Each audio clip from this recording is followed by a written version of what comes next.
Sir, आपकी 20 kilo मछली होगी है, काइंडली एक दफा तराजू चेक कर लें आप। क्या 20 किलो मछली हो भी गई है?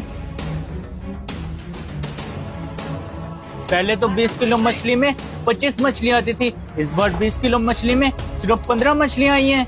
भाईजान, तराजू आपके सामने है, आप खुद भी देख सकते हैं। वैसे हम अब ना अपनी मछलियों को ऐसी फीड दे रहे हैं, इनका वजन ऑटोमेटिक बढ़ रहा है। अच्छा चलो ठीक है, ये लो अपने 20 किलो मछली के पैसे।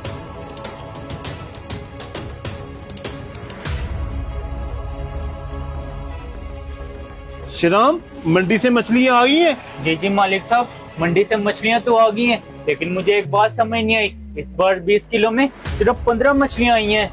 क्या 15 मछलियां? पहले तो 20 किलो में 25 मछलियां आती थी, लाजमी को गड़बड़ है। और हाँ मालिक साहब, वो बोल रहे थे हमको स्पेशल फीड डाल रहे हैं,